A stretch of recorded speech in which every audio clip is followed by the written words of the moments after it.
کل جب آپ اللہ کے سامنے کھڑے ہوں گے، ہو سکتا ہے کہ آپ کا ایک شعر آپ کے حق میں گواہی دے۔ دین کو پھیلائیں، بیان کو شیئر کریں اور چینل کو سبسکرائب کریں۔ یہ بات تو مشہور ہے، مردوں میں سب سے خوبصورت یوسف علیہ السلام۔ یہ بات کم لوگوں کو معلوم ہے کہ آج تک جتنی عورت پیدا ہوئی اور آئندہ پیدا ہوں گی، ان میں سب سے خوبصورت حضرت حوا تھی۔ اللہ نے ان کو سب سے حسین بنایا تھا۔ تو ان میں پہلا رشتہ قائم کیا نکاح کا، ایک انتظار کروا کے دی چیز قدر پیدا کرنے کے لیے، اور اس کو شروع سے ہی بہت پروٹوکول دیا، ایک پیغام کہ عورت ہر رشتے میں اللہ اس کے لیے خصوصی رعایت چاہتا ہے، خصوصی معاملہ چاہتا ہے۔ نکاح ہو گیا تو مہر پہلے دن سے ہی ہے، تو اللہ نے کہا آدم مہر ادا کرو۔ انہوں نے پوچھا کیا مہر ادا کرو؟ اب جنت تو سونے چاندی سے بھری پڑی تھی، تو کسی چیز کو بھی کہہ سکتے تھے اتنا سونا اٹھا کے دے دو۔ تو اللہ نے فرمایا کہ تیری نسل میں میرا آخری نبی آئے گا، اس پہ ایک دفعہ درود پڑھ دے، بس یہ تیری بیگم کا مہر ہے۔ ابھی آپ کی آمد میں ہزاروں سال پڑے ہیں، اور اس سے پہلے ہی ظاہر ہونے میں آمد تو سب سے پہلے ہوئی، ظاہر ہونے میں ہزاروں سال پڑے ہوئے ہیں۔ ابو ہریرہ نے آپ سے پوچھا متی وجبت لکن نبوہ، آپ نبی کب بنے تھے؟ تو اس کا جواب ہے 40 سال کی عمر، اور کتابی جواب ہے 40 سال 6 مہینے 10 دن، پیر کی رات 21 رمضان، جو تحقیق کے ساتھ۔ تو آپ نے دونوں میں سے ایک جواب بھی نہیں دیا کہ 40 سال یا 40 سال 6 ماہ 10 دن۔ فرمایا کہ میں کنت نبیا وان آدم بین الروح والجسد، ابھی آدم کی مٹی اکٹھی نہیں ہوئی تھی، اللہ مجھے نبی بنا چکے تھے۔ تو اللہ تعالیٰ نے خود یہ جوڑا قائم فرمایا، ان کو جنت میں رکھا، پھر زمین پہ اتارا، پھر نسل انسانی کا سلسلہ چلے۔ اللہ تعالیٰ نے کسی رشتے کے بارے میں قرآن میں یہ تعبیر اختیار نہیں کی کہ یہ میری نشانی ہے۔ جیسے اللہ کہتا ہے ان فی خلق السماوات والارض،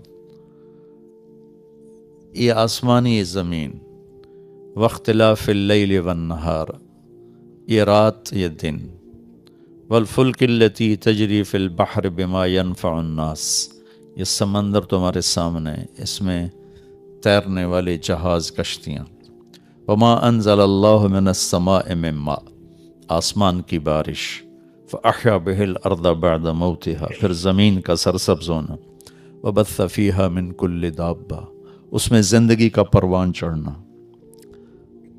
وتصریف الریاح، موسموں کا ہیر پھیر، ہواؤں کا رکنا چلنا جیسے بھی چل رہی، والسحاب المسخر بین السماء والارض، زمین آسمان کے درمیان بادلوں کا کھڑے ہونا، لآیات لقوم یعقلون، یہ بہت بڑی بڑی نشانیاں ہیں جو اپنی عقل کو استعمال کرے گا۔ یہ ایک طرز ہے قرآن کا، اللہ اپنے وجود پر ان چیزوں سے دلیل دیتا ہے۔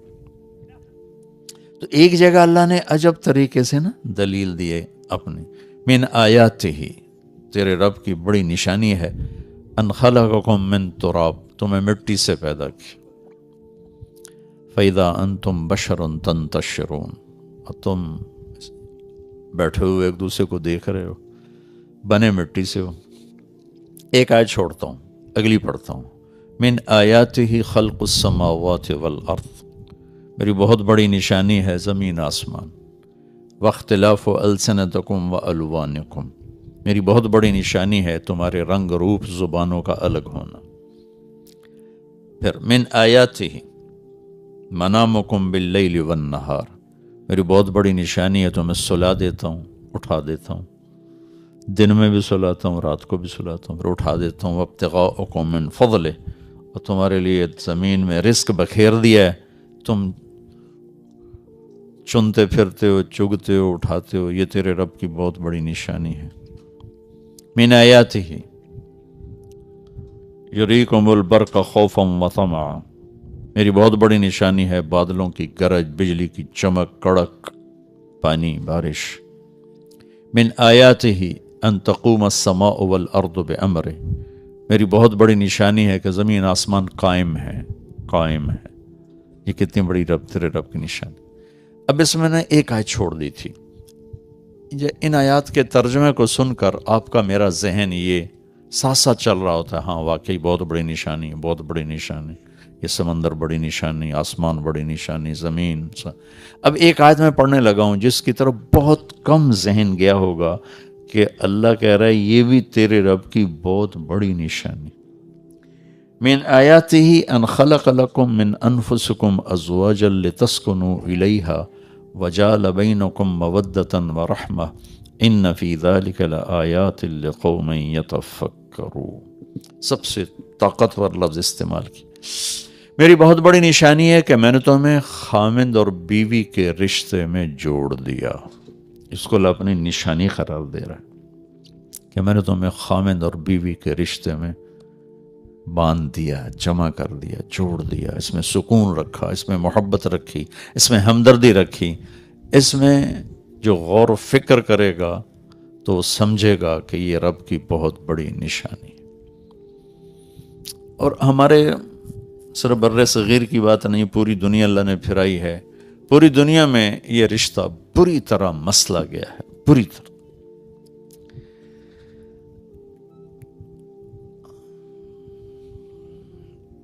بہت زیادہ یہ رشتہ تباہ ہے، پوری دنیا کی بات کرو، جتنے رشتے ہیں ان سب کو نبھانے کا ایک اصول، ایک اصول، ایک اصول، ایک اصول، وہ ہے میرے نبی والے اخلاق، میرے نبی والا طریقہ زندگی۔ اور سب سے مشکل جو دین کا حصہ ہے وہ ہے گھر کی زندگی، کہ گھر میں کیسے چلوں کہ اللہ بھی راضی ہو جائے، اللہ کا رسول بھی راضی ہو جائے۔ اور انہوں نے مجھے کیسے بتایا، میرے نبی نے 11 شادیاں کی، 4 بیٹیوں کو رخصت کیا، 11 خود شادیاں کی۔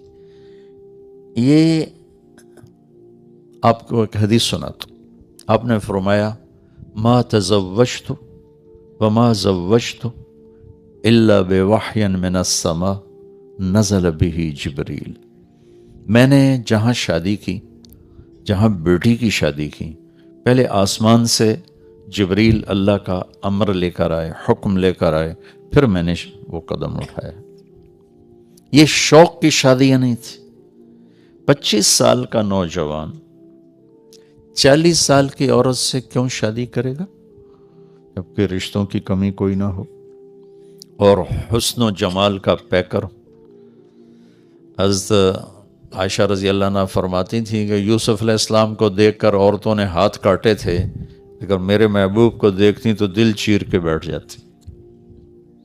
اور ایک دیہاتی عورت نے آپ کا حلیہ بیان کرتے ہوئے کہا تھا رأیت رجلا ظاہر الوضاء ابلج الوجه حسن الخلق لم تعبه ثجلة سبحان اللہ ولم تزری به سعلة وسیم قسیم فی عینیہ دعج فی اشفارہ وطف فی صوتہ سحل فی لحیتہ کثاثہ فی عنقہ سطع احور اکحل ازج اقرن ان صمت فعليه الوقار ان تكلم فسماه وعلاه البهاء